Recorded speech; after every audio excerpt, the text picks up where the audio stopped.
Praise God. Ako'y masaya at malungkot. Masaya dahil nandiyan ang asawa ko. Malungkot kasi nandiyan siya. Praise God. Salamat ako na nakarating siya na siya.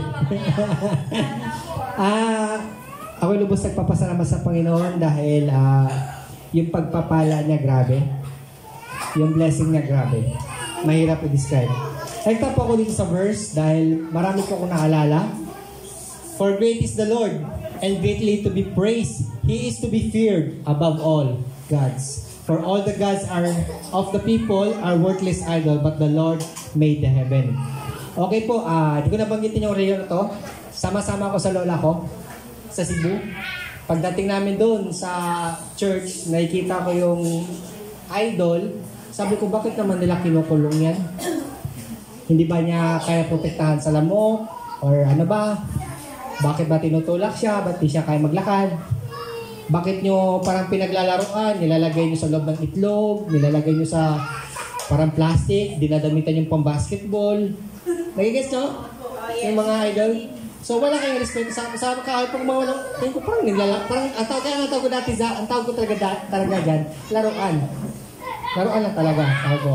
Hanggang ngayon, hanggang ganun yan, pero ganito mga kapatid, habang nabasa ko to ngayon, naalala ko yung sa Isaiah. Hindi ko maalala ko anong chapter, pero ito, isa-summarize ko. Sabi doon ni Prophet Isaiah, may isang tao, pumunta sa kagubatan, pinutol niya yung malaking puno. Tapos yung mga sanga na yun, tinabi niya. Doon sa kahoy na yun, pagputol niya, ang iba nun, ginamit niya sa pagluto, ginamit niya sa pag-apoy, ay pag-init ng kanyang katawan dahil gabi na. At yung iba naman yun, ginamit niya sa pagtayo ng bahay. So ngayon may sobra pa rin kahoy. Ang ginawa niya, gumuhit siya ng tao, tapos sinabi niya, ikaw ang Diyos ko, pinapasalamatan kita. Pero sabi niya, ano nangyari sa'yo? Kahoy yan eh. Kinuha mo yan para magpainit sa katawan mo, para magluto ng kakainin mo, nagtayo yung bahay mo. Bakit mo sasambahan yan? Hindi mo ba nakikita na gawa lang ng tao yan? Hindi yan Diyos na buhay. So kumbaga, sometimes kasi hindi natin nakikita ang katotohanan dahil hindi pa inalaw ng Panginoon na matanggal yung veil natin sa ating mga mata. Talokbong. Yun din ako, nung bata ko.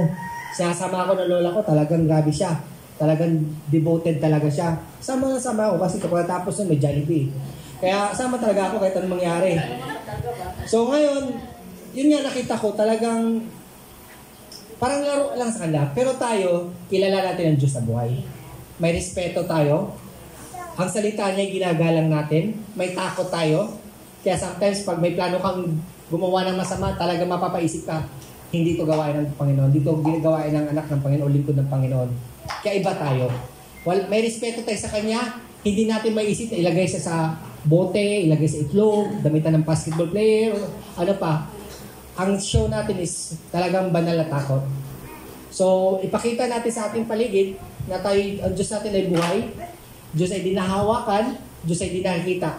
Pero alam natin, nandyan siya, lagi sa atin. Kasi dinidinig ang ating panalangin. So, yun po yung masabi ko po sa verse na yan. Napakaganda po yung verse na yan. So, ngayon po, dadako po tayo sa pangkalatang panalangin. Samahan niyo po ako. Again, isi-share ko po ang tamang pag-prayer ng prayer of intercede.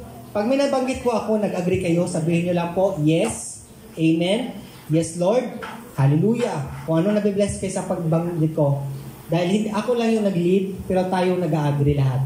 So, yun po yung tamang prayer na magkasama tayo. Prayer warrior po tayo. Tamang pagbigkas po. Pagbigkas. Salamat. Let us pray. O dakilang Diyos, baka pangyarihan sa lahat, kami po'y lumalapit sa inyo upang magpasalamat. Ama, salamat po sa panahon. Salamat po, kami po'y nakarating dito, naligtas, at naway makawindi po naligtas. O dakilang Diyos, pagpalain niyo po kami. I-prepare niyo po yung heart and mind namin sa message niyo po. Sa tatayo sa harapan Ama, langisan niyo po kanyang bibig. Kayo po manguna, Ama, i-lead niyo po siya sa mga revelation na nagbumula sa inyo upang maintindihan namin at hindi lang po maintindihan, may pasamuhay. At hindi lang yung matatapos sa may pasamuhay, Ama, kundi may bahagi po namin sa aming kapwa ang kabutihan niyo, dakilang Diyos.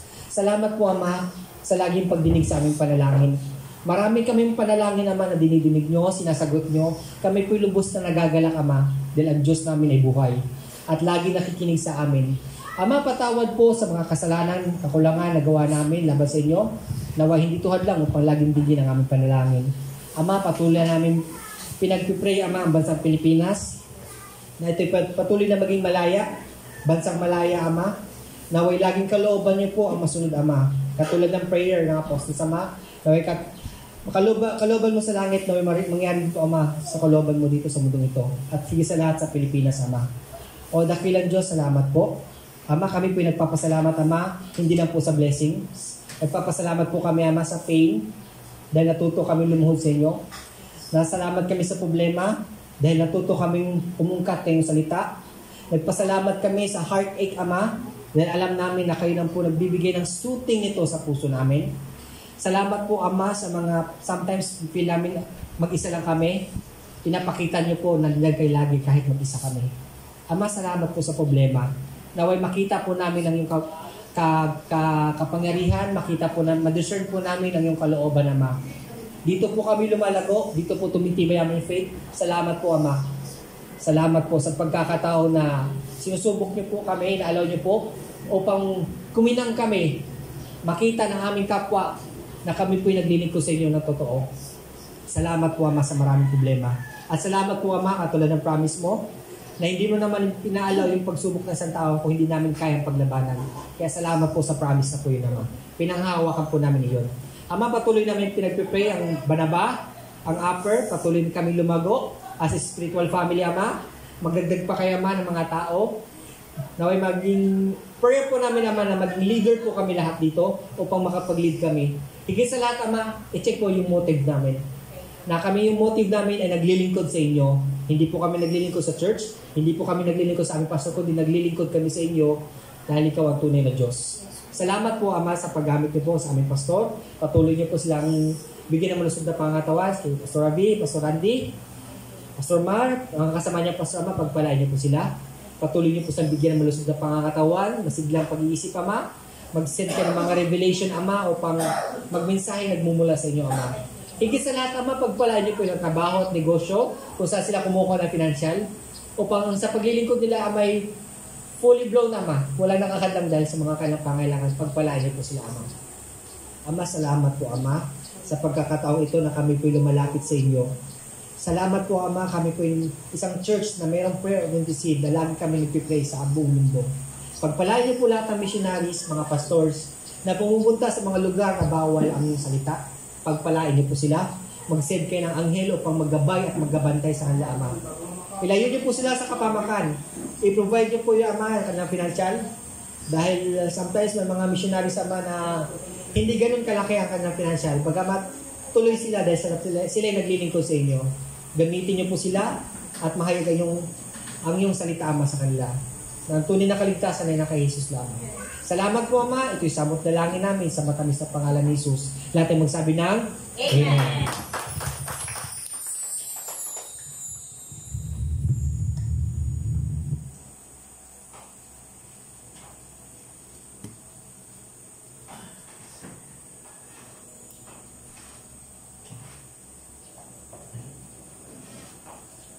Praise God. Mapagpalang araw po sa ating lahat. Amen po ba? Amen. Parang sumasabay din tayo sa lungkot ng panahon. Ano po? Ba't parang wala yung sigla? Dahil ba makulimlim? Nanibago tayo? Hello? Tayo po ba'y nagtagumpay sa mga problema? Amen. Amen. Nagtagumpay tayo sa problema, nagtagumpay tayo sa ating kahinaan. Diba? Lahat tayo may mga pinagdadaanan. Pinapahintulot ng Diyos na tayo ay dumaan sa iba't ibang uri ng pagsubok. Lagi yan ibinibigay sa atin yung word para matuto po tayo. Amen po. Para bigyan tayo ng tapang, ng lakas na makayanan yung lahat ng ating mga kabigatan sa buhay. Salamat dahil buhay ang salita ng Panginoon. Ito na yung iniintay natin na panahon ng tag-ulan. Tapos na tayo sa panahon na nagrereklamo na mainit. Ayan. So makakarinig na naman tayo, maulan po kasi eh. Oo, maputik. Mahirap po maglakad. Ayan na naman. Pero salamat po dahil kung talagang ang puso natin ay nasasabik, no? Nagagalak. Yan. At nauuhaw tayo sa presensya ng Panginoon. Gusto natin na lumago at lumalim sa relasyon natin sa Lord. Wala po tayong dapat na makitang excuse. Ano po? Ayan, so tayo po ngayon ay pinagpala. Amen po ba? Amen. Mapalad tayo na meron tayong kalayaan na magsama-sama. Bagamat yung ating mga kapatiran, medyo nananatili yatang tulog, no? Nananatili yatang hinahayaan na manlamig, mawala ng gana sa mga bagay na spiritual. Yun po yung nakikita natin sa panahon na to. Kaya nga, mismo si Jesus sabi niya, ipanalangin ninyo na sa panahon ng pagbabalik ko, di ba? Sa panahon ng pagbabalik ng ating Panginoon, huwag mataon ng panlalamig. Di ba? So yun yung ang tinutukoy doon ng Lord, huwag nawa tayong madatnan ng Panginoon na nanlalamig sa ating pananampalataya. Kasi pag nangyari yun, nako, mahirap. Kaya nga pagka nangihina ka kapatid, lapit agad sa Lord. Luhod agad, balik loob agad sa Panginoon. Hingin ang kanyang lakas, hingin ang kanyang tawag nito, pangako, yung katuparan ng pangako niya. Dahil hindi naman po talaga tayo nabibigo. Tuwiran naman po nating nararanasan yung mga dahilan kung bakit marami sa atin ay nanlalamig sa pananampalataya. Andyan yung iba't ibang uri ng problema sa pamilya. Number 1 na yung problema sa pera, di ba? Ano pa? Kalusugan, may mga sakit. Di ba dapat the more na ikaw ay may problema, mas the more na lumapit ka sa Panginoon kasi wala kang ibang pagkukunan ng panghabang buhay o pangmatagalan o totoong solusyon. Kasi pwede naman masolusyonan ng mundo yung problema mo, pero iyan ay minsan panandalian lang o di kaya yan ay kadalasan may kapalit. Tama po ba mga kapatid? May kapalit ang mundo pag nagbigay ng solusyon. Salamat dahil sa Panginoon, ito ay pangwalang hanggan. Ang kapalit nito ay kapayapaan, kapanatagan at katiyakan. Tama po ba? Kanina si Brother Johnson talagang pinagdidiinan niya, Lord, palakasin mo ang kanilang pasiglahin mo ang kalusugan. Tama na kapatid, mataba na eh. Baka sumobra naman. Halos di na magkasya yung mga damit, hindi na maisara. Kaya dapat kung meron mang dapat palakasin sa atin, palaguin o patabain, yun na yung ating spiritual na buhay. Praise the Lord. Dahil sobrang pagpapalang kitang-kita naman na hindi pinapalagpas yung mga bawat nasa hapag na pwedeng ma-enjoy. Okay? So last Sunday, ano nga ba topic natin mga kapatid? Last Sunday, anong topic natin? Naku, nakalimutan na? Yung mga walang kodigo pero nakaalala. Brother Johnson, anong topic natin last Sunday? Naku, nakalimutan agad. Hello, yung mga walang kodigo pero nakaalala. Ano po ang topic natin? Walang nakaalala? Hala. Yung walang kodigo. Magbibigay si Pao ng prize sa walang kodigo, pero nakakaalala. Umalis. Ano po ang topic natin last Sunday, Andre? Ang bilis makalimot, 1 week pa lang yon. Andito ba si Janelle ng Sunday? Janelle, anong topic? Ha? Hala, wala talaga Kapatid, di mo naalala? Bakit? Ang nangyari? Natabunan? Natabunan tayo ng ating kaabalahan? MJ, anong topic natin lang Sunday? Hala. Walang kodigo. Adrian, anong topic natin lang Sunday? Hala. Ha? Bakit hindi maalala anong nangyayari? Sino magbabolunteer na nakakaalala? Wala? Ha? Magkano ba? Sige po, brother, Sister Raquel, naalala niyo po? Naalala mo. Okay, go. Sige po, ano po? Ano po ba yung disciple na yung tatlo nagkadasakay, naglakad siya sa tubig? Hindi po. Naisama lang yan sa supporting verse. Oo, yun. Si Brother George, yung mga, sa Gethsemane. Pero yung title nun ay, okay, Giselle. Alam ko na. Okay, go. Ano? God expect us to be fruitful. Ayan ka na. Tulog ka talaga, kapatid. Yung spirit. Spirit. Pray without ceasing? Ikaw, kapatid. Spirit. Walang kodigo. Nakita ko kasi kapatid. Thank you, naging honest ka. Giselle. Bakit? Naalala mo na. Ito yung nagpe-pray si Jesus sa Gethsemane, sabi ni Brother George. Tapos nakatulog yung mga disciple. Ay, ano na? The body is Amen. Naalala na, baliktad pa. Anong nangyayari sa atin? Baon natin dapat yung ating pinag-aralan ni Lo. Amen po ba? Ano nga bang pinag-aralan namin ng Sunday? The spirit is willing, but the body is weak. Oo nga, Lord. Maraming salamat na kahit ganun kahina ang katawan ko, laging handa ang spirito na palakasin ako. Amen po ba? Amen. May mga cellphone, hindi ba kayo nagno-note? Hindi mo po nabanggit yung tamang title. Pero nasabi niyo po yung verse or yung kung saan. Hati kami ni Kuya George. Praise the Lord. Mga kapatid, napakahalaga po. Napakahalaga po na atin pong siniseryoso. Diba? Isa sa palatandaan, tama ba ako? Isa sa palatandaan o hakbang na lang yung word na gagamitin ko. Isa sa hakbang ng pagseryoso mo sa isang bagay, yung iyong sinasaulo, diba? Minimemorya mo. Tama po ba? Minimeditate mo ang isang bagay na gustong-gusto mong mai-apply. Tama ba mga kapatid? Hello? Kaya ngayon, ang pinapag-aaralan natin ay, ano ba yung nakalagay dyan? Not I, but Christ. Sa Tagalog? Okay, go. Sige po. Hindi ako. Go! Ano? Hindi ako. Sa Tagalog? Pero ang Diyos. Hindi ako. Hindi ako, kundi si Kristo. Si Kristo, si Christ. Di ba? Kadalasan kasi nananaig pa rin yung ako. Tama, di ba? Ikaw pa rin. Di ba? Kaya ka tinan mo, pag nagbabasa ka ng Bible, sino nananaig? Si Christ o ikaw? Ikaw pa rin. Kasi hindi mo pa nga natatapos yung chapter 1, tulog ka na. Diba? Antok na.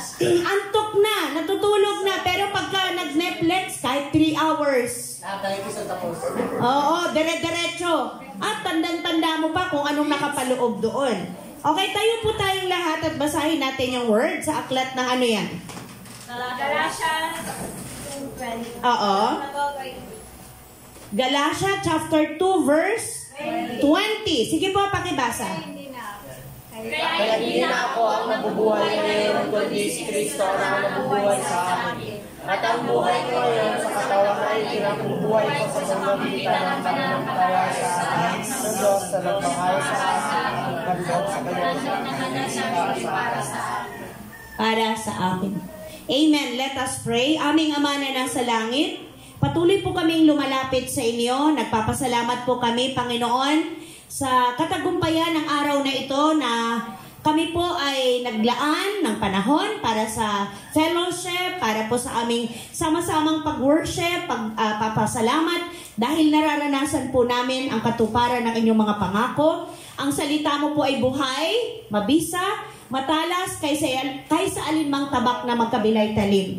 Thank you, Lord, dahil kami ay kalooban mo na mapagpala. Kalooban mo po na mapalakas ang aming spiritual na buhay. Kaya po kami ay dumadalangin na nawa ang mga buhay namin, Panginoon, ay magsilbing masamyong handog sa inyong banal na harapan. At pagigdapatin niyo po kami, Panginoon, sa inyong banal na harapan. Patawarin niyo po kami sa aming mga pagkakasala, pagkakamali. Madalas po, nagkukulang kami sa inyo. Patawarin niyo po kami, Lord. We pray na nawa ang makita mo sa amin, Ama, ay ang iyong anak na si Jesus, na siyang tunay na naghahari, nakaluklok sa aming mga puso. Siya ang kalooban mo, ang siyang maganap sa aming mga buhay. Thank you, Lord. At dinadalangin namin at tinakayaan namin ang banal na Espiritu na siyang pumilo sa aming kalagitnaan. Habang kami nag-aaral, bigyan niyo po kami ng pangunawa maintindihan namin ang inyong mensahe, maintindihan at maunawaan namin ang iyong kalooban, at maisakabuhay po namin ito. Thank you, Holy Spirit. Wini-welcome po namin ang Espiritu ng katotohanan, ang Espiritu na magbibigay sa amin ng karunungan na maintindihan ang inyong mga salita. Thank you, Jesus. Thank you, Father. Thank you, Holy Spirit. Gamitin mo lamang akong alulod ng daluyan, pagpapalang espiritual na nagmumula sa iyo. Sa iyo lamang ang mataas na papuri sa pangalan ni Jesus. Amen. Amen at amen. Hallelujah. Maupo na po tayong lahat. Praise God. Wala yung ating mga boys pa. Ano nangyari? Si MJ, andyan. Pero yung ibang boys, wala. Andyan si Andre. Pero nasaan na yung tatlo? Tatlo nga bang wala? Tatlo lang ba? Tatlo lang. Wala ang 1D. Oo. Ang nangyari? Natabunan na. Okay, so simulan natin ang ating pag-aaral na mahalagang dalawang katanungan. Praise God. Ang sabi doon, paano nga ba tayo nagkaroon o nakatiyak ng ating kaligtasan? Number 1 question. Paano po ba tayo nakatiyak?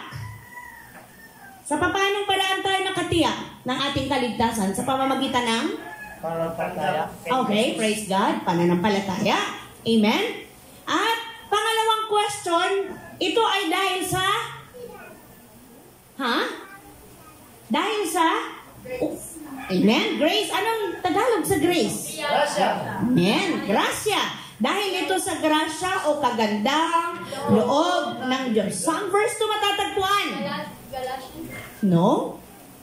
Saan matatagpuan? By grace we are saved. By grace we have Yes. Saan? Saan? Ephesians. No. Ephesians. Sa Bible, yes. Wala. Magkano ulit? Saan verse? Basta sa Bible. Yes. No? Magkano nga? Praise the Lord. Ephesians, go! By grace we are saved, di ba? Not by works. But no one can boast. Yes, upang walang sinumang pwedeng magmalaki. Oo. Okay, go! Walang kodigo. Ang tagal na natin. Ephesians, chapter? 3:16. Hindi, wala sa 3. Medyo... 2021. Ha? Sa unang page lang yon, una at pangalawa. Chapter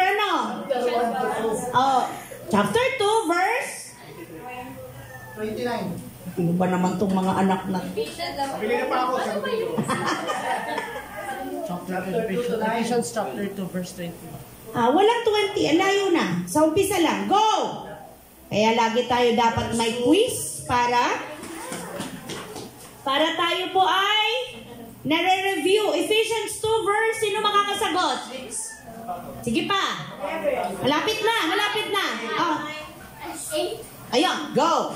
Ephesians chapter 2 verse 8. Ayun. Tandaan niyo po yun. Sapagkat dahil sa kagandahang loob ng Diyos kayo ay naligtas sa pamamagitan ng pananampalataya at ito ay kaloob ng Diyos at hindi mula sa inyong sarili. So tama naman 2, 8 and 9. Ito ay bunga ng inyong hindi ito bunga ng inyong mga gawa.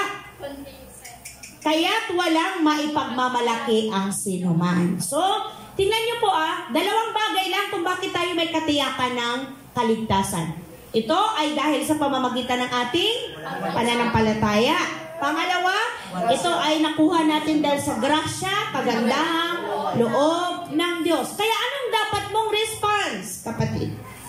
Anong dapat mong tugon? Galatians chapter 2, verse?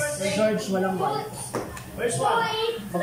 Galatians chapter 2. Kakabasa lang natin Galatians 20. Anong sabi dyan? Sa Galatians 2.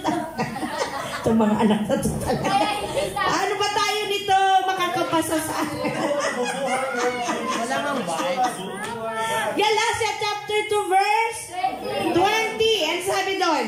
Kaya, hindi na ako ang nabubuhay ngayon, kundi si Kristo na ang nabubuhay sa akin. At ang buhay ko ngayon sa katawan ay kinabubuhay ko sa pamamagitan ng pananampalataya sa anak ng Diyos na nagmamahal sa akin at naghandog ng kanyang sarili para sa akin.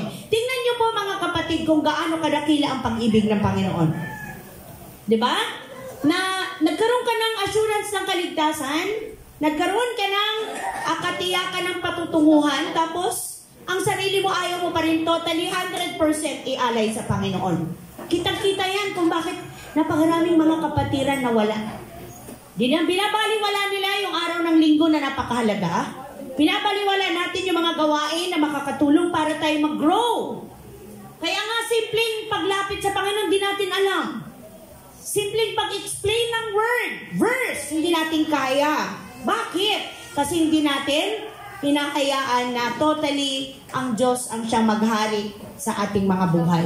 Kaya nga, pagdating dyan, ang sabi ng Lord, sabi natin sa ating sarili, not I, but Christ. Hindi ang sarili ko, kundi si Kristo na dapat ang siyang mamayani, ang maghari. Paano natin ito i-apply? Pag meron tayong mga inuuna, meron tayong mga, bumabalik. Pwede ko sigurong gamitin yung word na multo. Pero sa totoo lang, wala namang multo. Ang multo ay mga evil spirit. Ang sabi, nagmumulto yung dati nating pagkatao or bumabalik. Diba? Kung ikaw ay natitempt o natutuksong bumalik sa dati mong pagkatao, dapat sinasabi mo, hindi ako, kundi si Kristo na. Kasi kadalasan, diba, pag nagagalit ka, sumasama yung loob mo, nagbibilang ka ng ginawa mo, kasi ang lagi mong tinitingnan, paano ako? Paano naman ako? Di po ba? Bakit ganun yung naging sukli sa mga ginawa ko? Kasi ang laging binibigyan mo ng halaga, yung sarili mo. Pero ang sabi diyan sa Galatia 2:20, not I, but Christ. Bakit po? Number 1. Sa not I, but Christ, number 1, hindi na ako ang nabubuhay. Hindi na yung ikaw na dati. Yung meron na dyan sa'yo, yung mga bagay na nagusto ni Christ.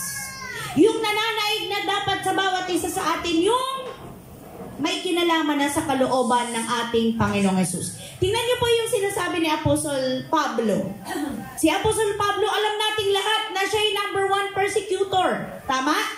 Siya yung number 1 na umuusig sa mga Kristiyano nung kapanahunan nila. Siya yung nagsusumbong sa mga Pariseo na, may mga tagasunod ni Kristo doon. May mga nagba-Bible study doon. May nagpe-prayer meeting doon.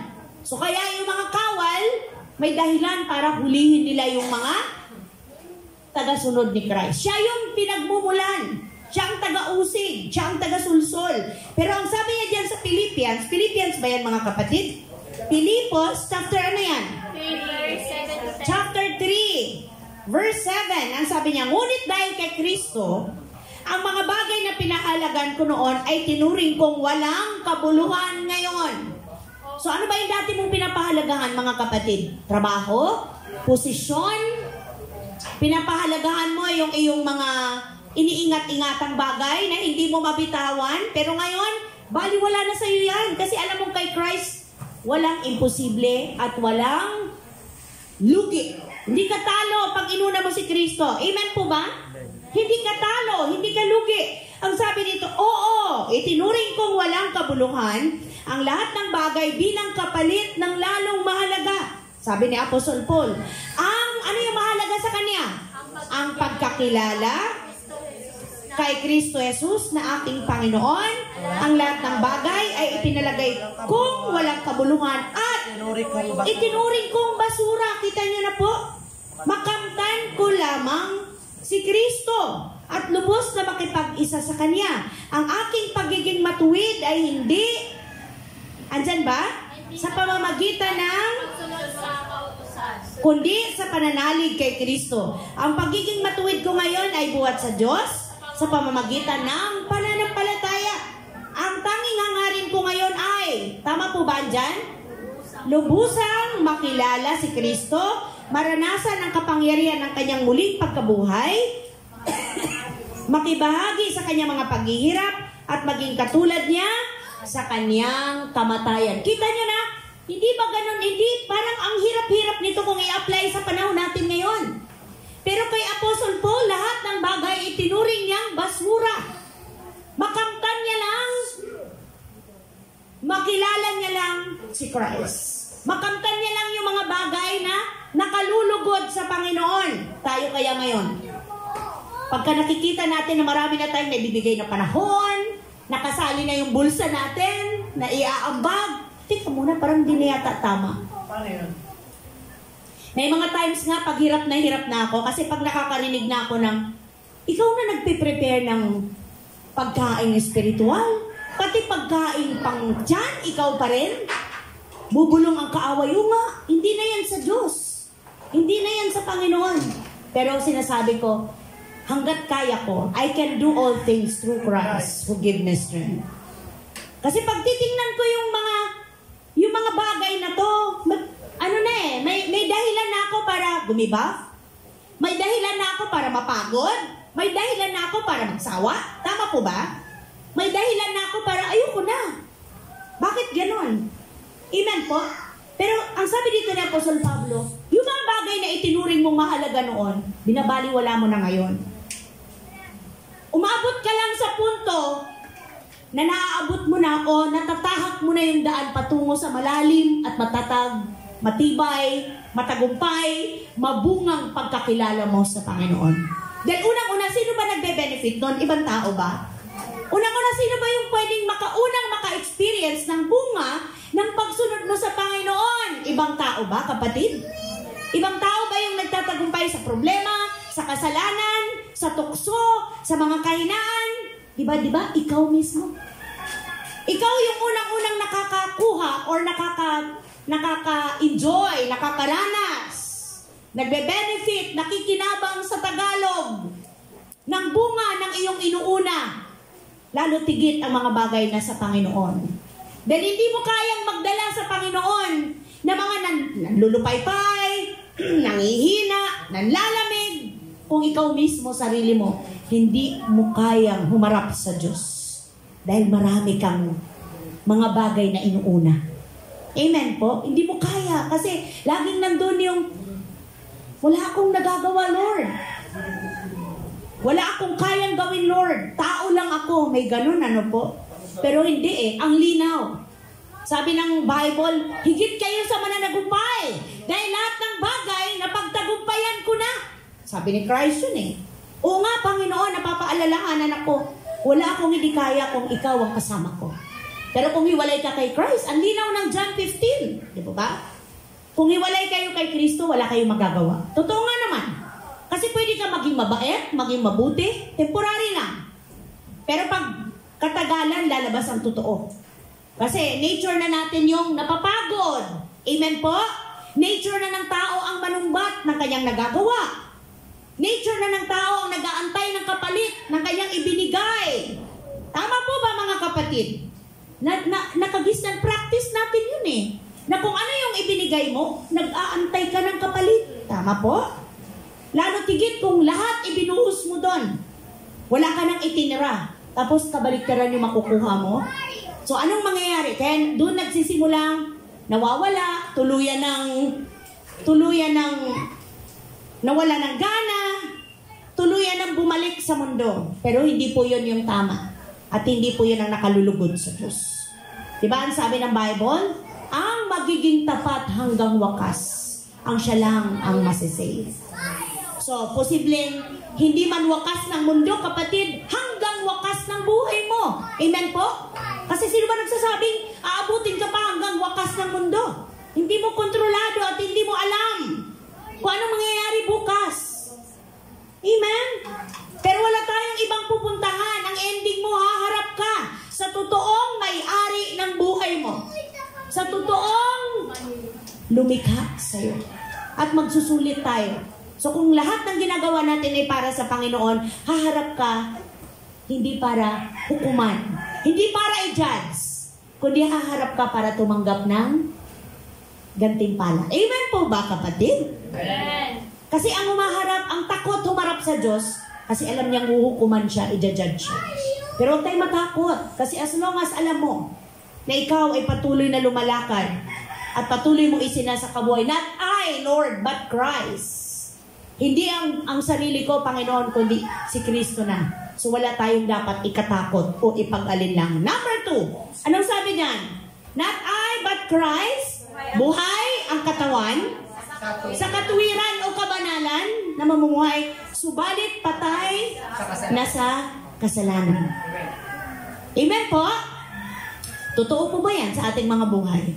Paano mo kaya malalamang totoong patay ka na sa kasalanan? Meron ka ng kakayahan tumanggi? Amen po? May kakayahan ka ng umiwas? May kakayahan ka ng umayaw? Tama po ba? Sa mga offer ng mundo? Sa offer ng demonyo? Sa offer ng flesh? Meron ka ng kakayahang tanggihan ito at iwasan. So Romans chapter 6, tama po ba? Roma chapter 6 verse ano yan kapatid? 10. Chapter 6 verse 10 to 11. Ang sabi diyan, nang siya'y namatay o mamatay, namatay siya ng minsanan para sa lahat ng panahon dahil sa kasalanan. At ang buhay niya ngayon ay para sa Diyos. 11. Kaya dapat din ninyong ituring ang inyong sarili bilang patay nasa kasalanan, ngunit buhay para sa Diyos, sapagkat kayo'y nakipag-isa na kay Kristo. Malinaw ba ang word? Yes. Kaya sabi dito ni Apostle Paul sa taga-Roma, minsan lang namatay si Kristo. At ang buhay niya ngayon ay para na sa Diyos. Kaya kayo, ang sabi niya, sa 11, kaya dapat din yung ituring ang inyong sarili bilang patay na sa kasalanan. Ngunit buhay para sa Diyos. Ang sabi dyan sa next verse, ang sabi niya, sapagkat kayo ay nakipag-isa na kay Kristo. Di ba pagka nakipag-isa na kayo, pareho na kayo?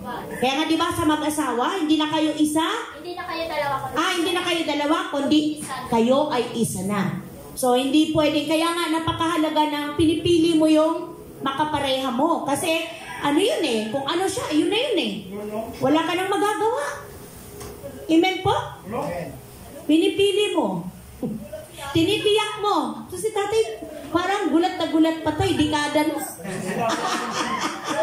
Tinitiyak mo, wala ka nang magagawa, di na kita pwedeng soli. Praise the Lord. Chamba ba? Kaya nga hindi pwedeng chamba. Kasi sa kaugnayan natin sa Panginoon, walang chamba.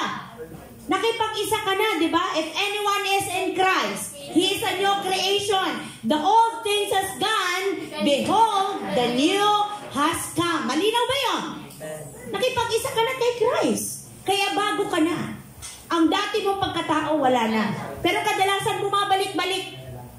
Dahil na rin to sa, andito pa tayo sa makasalanang katawan. Ito pa, nasa kahon pa. Nasa kahon pa. And, may next verse pa ba? Colossus 3. Aklat ng Colossus, chapter ano yan?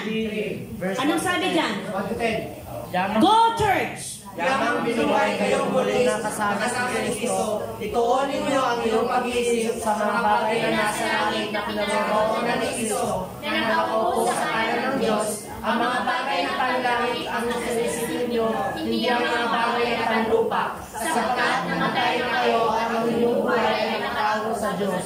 Kasama ni Kristo. Si Kristo ang iyong buhay. At kapag siya'y nahayag na, mahayag din kayong kasama niya, magkahati sa kanyang kaluwalhatian. Kaya, patayin na ninyo ang mga pagnanasang makamundo, ang pakikiapid, karumihan, mahalay na simbuyo ng damdamin, masamang pagnanasa, at ang kasakiman, isang uri ng pagsamba sa Diyos-Diyosan. Dahil sa mga ito, tatanggap ng parusa, Diyos, ang tayo pasakot sa Kanya. kayo man ay namuhay din ayon sa mga pagnanasang iyon, na kayo ay pinagarian. Ngunit ngayon, itakwin na ninyo ang lahat ng, galit, At sama ng loob, iwasan na ninyo, panlalait at malaswang pananalita. huwag kayong magsinungaling sa isa't isa, Sapagkat inubagan ninyo ang dati ninyong pagkatao, pati ang mga gawa nito. suot ninyo, Bagong pagkatao, patuloy na nagbabago at nagiging kalarawan ng Diyos. Nalimika sa inyo upang lalo ninyo siyang makilala.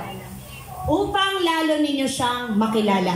So punong-puno na po ng pagtuturo yan, mga kapatid, na tayo ay dapat patay na sa kasalanan. Ngunit ang buhay natin ay lumalakad na sa katuwiran at kabanalan na nakalulugod sa ating Diyos na buhay.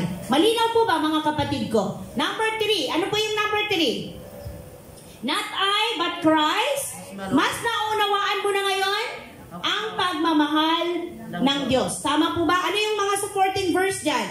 Peso. Sige, pakibasa po. Huwag manatili si Kristo sa inyong mga puso sa pamamagitan ng inyong pananalig. Dalangin ko na ang pag-ibig ang mamiugat sa konfederasyon sa lahat ng inyong gawain. Upang ngayong lubusang maunawaan. Maunawaan kasama ng mga hinirang ng Diyos kung gaano kalawak, kahaba, kataas at kalalim kanyang pag-ibig. At naway maunawaan ninyo ang pag-ibig ni Kristo na hindi kayang abutin ng pag-iisip. At sa gayon, mapuspos kayo ng buong katangian ng Diyos. At naway, at si... yun na yun. Oo. And then sa Romans, andyan din yung verse. Alam na natin lahat yan di po ba? Sino makakapaghiwalay sa pagmamahal sa atin ni Kristo? Di ba? Kahirapan ba? Oo. Ano ba? Kagutuman? Sakit? Hindi. Lahat yan ay napagtagumpayan na natin dahil kay Kristo na nagmamahal sa atin. Amen po ba mga kapatid? Napaka makapangyarihan ng word. Wala na tayong maidadahilan. Wala na tayong ma-excuse. Lahat ng yan kaya natin sa tulong ng Panginoon. Kaya nga, sa ating buhay ngayon, hindi na dapat ako, kundi si Kristo na ang siyang maghahari sa ating buhay. Kaya ang sabi dyan, sa atin pong pagtatapos, pagtatapos na, binibilisan ko po. I'm not feeling well. Napapansin niyo po ba? Ang pagtatapos po natin ay sa Galatians 1:4. Oo. Basahin niyo po, inialay. Kristo ang kanyang sarili para sa ating kasalanan. Ayon sa kalooban ng ating Diyos Ama, upang mahango tayo sa kasamaang mandahari ngayon sa libutan ito. Amen. So mga kapatid, lahat ng gusto ng Panginoon nasa Bible. Para lumago tayo at maging matibay tayo sa ating relasyon sa Panginoon, mas panaigin natin si Christ kaysa sa ating mga sarili. Palakpakan natin ang ating Diyos na buhay. Panginoon, maraming salamat. Salita mo ay buhay, makapangyarihan. Ito'y higit na may magagawa sa buhay namin. Thank you po. In Jesus' name, Amen.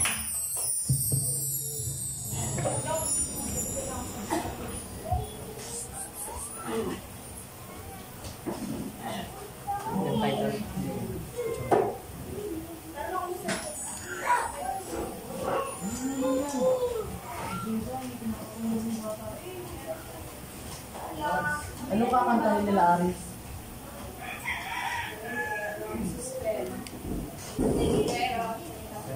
Okay na? Kuya, walin primero ka na hanggang 3.